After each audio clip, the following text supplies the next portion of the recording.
Subscribe करें हमारे YouTube channel को और बेल आइकन को प्रेस करें हमारे लेटेस्ट वीडियोस को देखने के लिए।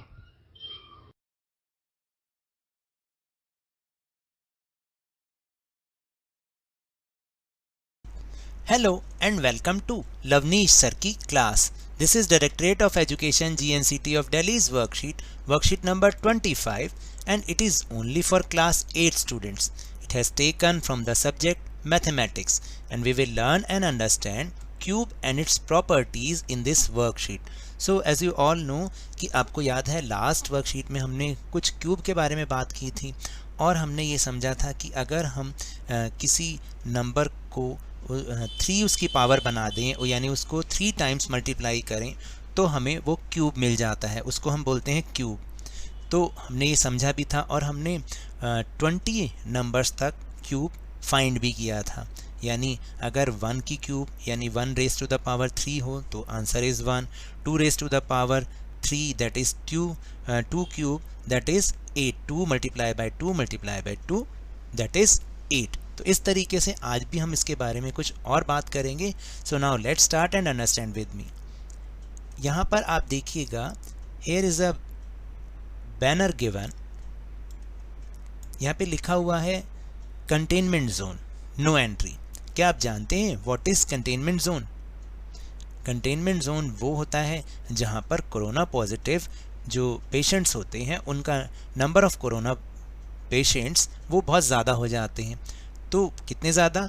As per guidelines of the government, if 200 persons become infected from corona diseases in any area, then it will be declared as containment zone।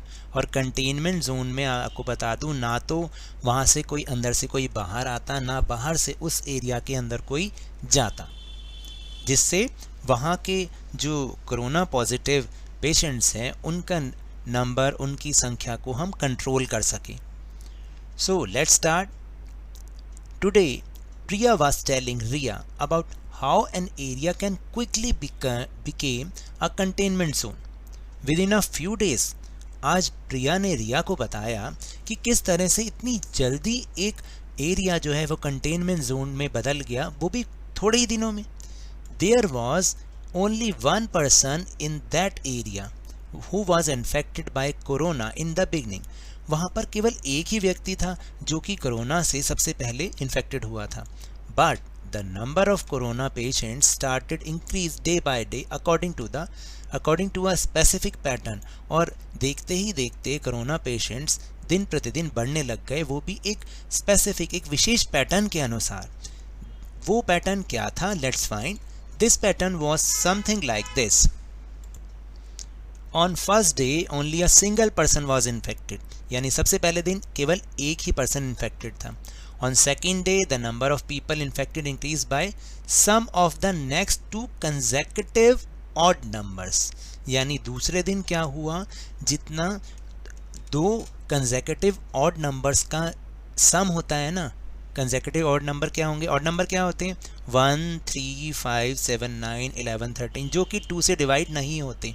और कंसेक्यूटिव का मतलब जो लगातार आते हैं, जैसे 1 के बाद कंसेक्यूटिव कौन सा होगा? 3 होगा, 3 के बाद कंसेक्यूटिव कौन सा होगा? 5 होगा, 5 के बाद 7 होगा, इस तरह से। तो पहले दिन तो एक ही पर्सन, सिंगल पर्सन इन्फेक्टेड था। सेकेंड डे यानी 1 के बाद कौन सा ऑड नंबर आएगा? 3, एंड उसके बाद 5। तो 3 + 5 कितना हुआ? 8, यानी नेक्स्ट डे 8 पर्सन इन्फेक्टेड हो गए। Third day the number of people infected increased by sum of the next 3 consecutive numbers, odd numbers। On fourth day the number of people infected increased by the sum of next 4 consecutive odd numbers, and that's how this process started to grow further। तो देखिए अब हम इसको, इस जो यहाँ पर एक टेबल है उसकी हेल्प से हम इसे और अच्छे से समझ सकते हैं। Look at the table below carefully and understand. सबसे पहले क्या है? नंबर ऑफ डेज, जैसे ऊपर हमें बता रखा है। फिर वो स्पेसिफिक पैटर्न, मैथमेटिकल उसकी फॉर्म, टोटल, और in the form of perfect cube. So first day first odd number यानी 1, एक ही मरीज वहाँ पर इन्फेक्टेड हुआ, एक पेशेंट इन्फेक्टेड हुआ, टोटल भी हुआ 1, और परफेक्ट क्यूब में क्या हुआ? 1, क्योंकि 1 का क्यूब या 1 रेज़ टू द पावर 3 क्या होता है, 1 ही होता है। Second day sum of next 2 consecutive odd number, तो 1 के बाद 2 कंसेक्यूटिव ऑड नंबर हो गए 3 और 5, इन दोनों का सम हो गया 8। इसको याद कीजिए, हम 2 रेज़ टू द पावर 3 भी कर सकते हैं, 2 का क्यूब भी बोल सकते हैं इसको, क्योंकि 2 multiply by 2 multiply by 2 is equal to कितना होता है बताइए, 8। फिर third day next 3 consecutive odd number 7 + 9 + 11, इनका टोटल कितना है 27, और इसको हम 3 रेज़ टू द पावर 3 या 3 क्यूब भी बोल सकते हैं।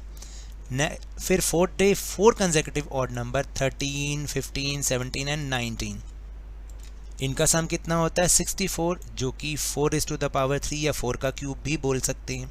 फिफ्थ डे क्या हुआ, 5 कंसेक्यूटिव ऑड नंबर, कौन कौन से हुए 19 के बाद, 21, 23, 25, 27 एंड 29, और उसका टोटल कितना आया 125, जो कि 5 का क्यूब या 5 रेज़ टू द पावर 3 हम उसको लिख सकते हैं। एंड द 6th डे क्या होगा, 6 रेज़ टू द पावर 3 या 6 का क्यूब जो कि 216 है। तो इस तरह से 6th डे क्या हुआ, 200 क्रॉस कर गया। तो यहाँ पर एक क्वेश्चन भी दे रखा है, in how many days will the area mentioned above become a containment zone, और कितने दिन के बाद 200 मरीज हो जाएंगे।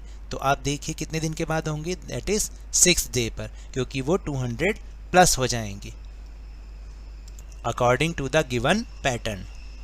सो now answer the following questions. First question is, after the formation of containment zone will the number of corona infected patients stabilize, or will it increase or decrease at the same rate? Also explain the reason for your answer. तो देखिए, after the formation of the containment zone the number of infected patients will stabilize। जब corona से infected लोगों का containment zone बन जाता है, तब क्या होता है, जो इन्फेक्टेड पर्सनस होते हैं उनका नंबर स्टेबलाइज हो जाता है, मतलब रुक जाता है वहीं पर, क्योंकि ना तो उसके कोई अंदर एंट्री कर सकता, ना वहाँ से कोई बाहर निकल सकता। And thereafter there will be a slow increase, हाँ थोड़ी बहुत उसमें इंक्रीजमेंट हो सकती है, इंक्रीमेंट हो सकती है, लेकिन then it will start to decrease, और ये फिर कम होना शुरू हो जाता है। Now the second is, what do you think the government should declare the area mentioned above as a containment zone after how many people are infected from corona? यानी आपको क्या लगता है कि गवर्नमेंट को कितने लोगों के ऊपर कोई कंटेनमेंट जोन बनाना चाहिए कि कितने लोग इन्फेक्टेड हों तब कोई कंटेनमेंट जोन बने। तो देखिए, ये तो मेरी सजेशन है कि 200 सही है, क्योंकि अगर हम इससे कम करते हैं तो बहुत सारे कंटेनमेंट जोन बन जाएंगे और लोगों को बहुत ज़्यादा मुश्किलें होनी शुरू हो जाएंगी। Now the third question, if the total number of the people residing in area mentioned above is 3025, यानी किसी एरिया में जो हमने ऊपर बात की वहाँ पर अगर 3025 यानी 3025 लोग रहते हैं, then according to the above pattern after how many days the entire area will become corona infected? तो आपको बताना है कि अगर 3025 लोग हैं तो कितने दिनों में वो पूरा का पूरा एरिया कोरोना इन्फेक्टेड हो जाएगा। तो देखिए, इसी तरह से जब हम 6 का क्यूब करते हैं, फिर 7 का करेंगे, 8 का करेंगे, 9 का करेंगे, इसी तरह से जब हम 14 का क्यूब करेंगे तो आंसर विल बी 2744। ये हमने लास्ट वर्कशीट में करा भी है। और अगर हम 15 का क्यूब करते हैं तो आंसर विल बी 3375, यानी 3000 को क्रॉस कर जाता है। तो अब आप खुद देख सकते हैं कि 15th डे पर वो जो पूरा का पूरा एरिया इन्फेक्टेड हो जाएगा। तो इसका आंसर होगा 15th, यहाँ पर आप लिख सकते हैं 15th डे, ये इसका आंसर होगा। 15 डे पर वो पूरा का पूरा एरिया इन्फेक्टेड हो जाएगा जहाँ पर 3025 पीपल रहते हैं। Now the last question, does the number of corona infected patients always increase according to the above mentioned pattern, or can there be another pattern, or can the number of corona patients increase without any pattern? Confirm your answer। तो देखिए, अभी इसमें question में लिखा है कि क्या इसी पैटर्न से ही बढ़ते हैं हमेशा। नहीं, ऐसा नहीं होता। There is no definite pattern of increase in the number of corona infected patients, it can grow according to any pattern. यानी वो ये नहीं देखता कि इसी पैटर्न से ही कोरोना बढ़ेगा लोगों के अंदर, वो किसी भी पैटर्न से बढ़ सकता है। So now that's all for this worksheet. अगर मेरे इस तरह समझाने से आपको थोड़ा सा भी समझ में आया हो तो इस चैनल को ज़्यादा से ज़्यादा सब्सक्राइब कीजिए, लाइक कीजिए और बहुत ज़्यादा शेयर भी कीजिए। और हाँ, मेरे साथ इसी तरह वर्कशीट को समझते रहिए, लेकिन ध्यान और मन लगाकर पूरी मेहनत और लगन के साथ पढ़ते रहिए। और if you want to defeat coronavirus then wash your hands with soap and water regularly and please wear a mask, क्योंकि जब तक दवाई नहीं तब तक कोई ढिलाई नहीं. Thank you very much.